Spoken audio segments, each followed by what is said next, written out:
ಎಲ್ಲರಿಗೂ ನನ್ನ ನಮಸ್ಕಾರಗಳು. ಗುಣಾತ್ಮಕ ಮೌಲ್ಯಮಾಪನ 2 ಇದರಲ್ಲಿ ಬರುವಂತಹ 4ನೇ ಚಟುವಟಿಕೆ 10ನೇ ತರಗತಿ ವಿಷಯ ಗಣಿತ.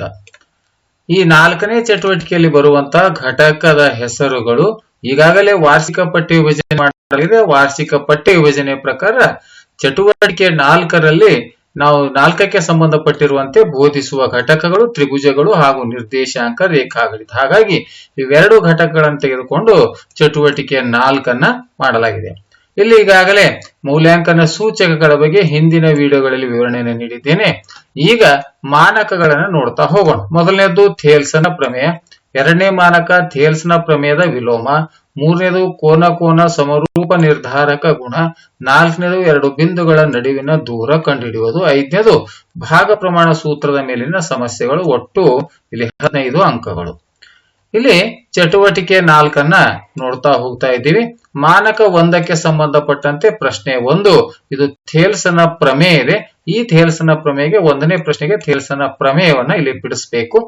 ಮಾನಕ 2ಕ್ಕೆ ಸಂಬಂಧಪಟ್ಟಂತೆ ಪ್ರಶ್ನೆ ಸಂಖ್ಯೆ 2 ಇಲ್ಲಿ ಥೇಲ್ಸನ ಪ್ರಮೇಯದ ವಿಲೋಮ ಪ್ರಮೇಯವನ್ನ ಇದೆ. ಇನ್ನು ಮಾನಕ 3ಕ್ಕೆ ಸಂಬಂಧಪಟ್ಟಂತೆ ಪ್ರಶ್ನೆ 3ರಲ್ಲಿ ಕೋನ ನಿರ್ಧಾರಕ ಗುಣ ಪ್ರಮೇಯ ಇದೆ. ಅದನ್ನ ಸಾಧನೆಯನ್ನ ಮಾಡುವಂತದ್ದು ಮಾನಕ 3 ಪ್ರಶ್ನೆ 3.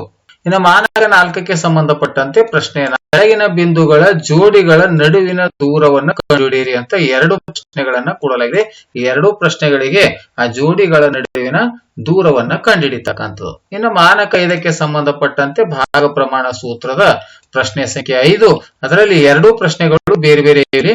1ನೇ ಪ್ರಶ್ನೆ ಇಲ್ಲಿ ಕೊಟ್ಟಿರುವಂತಹ 2 ಬಿಂದುಗಳನ್ನು ಸೇರಿಸುವ ರೇಖಾಖಂಡವನ್ನು 2:3 ಅನುಪಾತದಲ್ಲಿ ವಿಭಾಗಿಸುವ ಬಿಂದುವಿನ ನಿರ್ದೇಶಾಂಕಗಳನ್ನ ಕಂಡುಹಿಡಿಯಿರಿ ಅಂತಕ್ಕಂಥ ಪ್ರಶ್ನೆ ಇದೆ. ಇನ್ನು 2ನೇ ಪ್ರಶ್ನೆ ಇಲ್ಲಿ ಕೊಟ್ಟಿರುವಂತಹ 2 ಬಿಂದುಗಳನ್ನು ತೆಗೆದುಕೊಂಡು ಸೇರಿಸುವ ರೇಖಾಖಂಡ -1 ರಿಂದ ಯಾವ ಅನುಪಾತದಲ್ಲಿ ವಿಭಾಗಿಸಲ್ಪಡುತ್ತದೆ. ಇಲ್ಲಿ P(xy) ಅನ್ನ ಕಂಡುಹಿಡಿತಕ್ಕಂಥ ಇದೆ. ಇಲ್ಲಿ ಅನುಪಾತವನ್ನ ಕಂಡುಹಿಡಿತಕ್ಕಂಥದ್ದು M1 ಅನುಪಾತ M2. ಇಷ್ಟು ಈ ಒಂದು ಚಟುವಟಿಕೆ 4ಕ್ಕೆ ಸಂಬಂಧಪಟ್ಟಂತೆ. ಇನ್ನ ಇದೇ ಚಟುವಟಿಕೆಗಳನ್ನ ವಿದ್ಯಾರ್ಥಿಗಳಿಂದ ಅವರನ್ನ ಬಿಡಿಸಲಿಕ್ಕೆ ಸಹಾಯವಾಗುವಂತೆ ಇದನ್ನೇ ಕೊಟ್ಟಿದ್ದರೆ ಇದರಲ್ಲಿ ಉತ್ತರಗಳನ್ನು ಬರೀಲಿಕ್ಕೆ ಸಹಾಯವಾಗುವಂತೆ ಇಲ್ಲಿ ನಾನು ಮಾನಕ 1ಕ್ಕೆ ಸಂಬಂಧಪಟ್ಟಂತ ಪ್ರಶ್ನೆ 1ಕ್ಕೆ ಸಂಬಂಧಪಟ್ಟಿರುವಂತಹ ಸಂಪೂರ್ಣವಾದಂತಹ ಅವಕಾಶವನ್ನು ಇಲ್ಲಿ ಕೊಟ್ಟಿದ್ದೇನೆ. ಈ ಪ್ರಮೇಯವನ್ನು ವಿದ್ಯಾರ್ಥಿಗಳು ಇದರ ಪ್ರಿಂಟ್ ತೆಗೆದುಕೊಂಡು ಇಲ್ಲೇ ಕೂಡ ಬರೀಬಹುದು. ಅದೇ ರೀತಿ ಮಾನಕ 2ಕ್ಕೆ ಸಂಬಂಧಪಟ್ಟಂತಹ ಪ್ರಶ್ನೆ ಥೇಲ್ಸನ ಪ್ರಮೇಯದ ವಿಲೋಮ ಕೂಡ ಇಲ್ಲಿ ಬರೀಬಹುದು.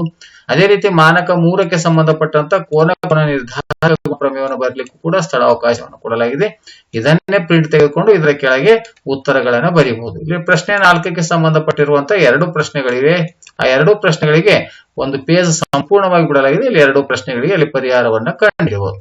ಇನ್ನು ಮಾನಕ 5ಕ್ಕೆ ಸಂಬಂಧಪಟ್ಟಿರುವಂತಹ ಪ್ರಶ್ನೆ 1 ಭಾಗ ಪ್ರಮಾಣ ಸೂತ್ರದ ಮೇಲೆ ಒಂದು ಕಂಪ್ಲೀಟ್ ಪೇಜ್ ಅನ್ನು ಬಿಟ್ಟಿದ್ದೇನೆ. ಅದೇ ರೀತಿ 2ನೇ ಪ್ರಶ್ನೆ ಕೂಡ ಇಲ್ಲಿ ಬಿಡಿಸಲಿಕ್ಕೆ ಸ್ಥಳಾವಕಾಶವನ್ನು ಕೊಟ್ಟಿದ್ದೇನೆ. ಆದ್ಮೇಲೆ ಈ ರೀತಿಯಾಗಿ 6ರಿಂದ 10ನೇ ತರಗತಿಯವರೆಗೆ ಸಂಬಂಧಪಟ್ಟಿರುವಂತಹ ಎಲ್ಲ ಚಟುವಟಿಕೆಗಳು ಮತ್ತು ಪೂರ್ವ ಸಿದ್ಧ ಪ್ರಶ್ನೆ ಪತ್ರಿಕೆಗಳು, ಸಾಮರ್ಥ್ಯಗಳ ಪಟ್ಟಿ ಸಂಪೂರ್ಣವಾದಂತಹ ವಿವರಣೆಗಳನ್ನ ಕೊಡ್ತಾ ಇದ್ದೀನಿ. ಈ ವಿಡಿಯೋ ಇಷ್ಟವಾದರೆ ದಯವಿಟ್ಟು ಲೈಕ್ ಮಾಡಿ, ಶೇರ್ ಮಾಡಿ ಅಂತ ಹೇಳುತ್ತಾ ಈ ವಿಡಿಯೋ ನೋಡಿರುವ ತಮ್ಮೆಲ್ಲರಿಗೂ ಅಭಿನಂದನೆಗಳು.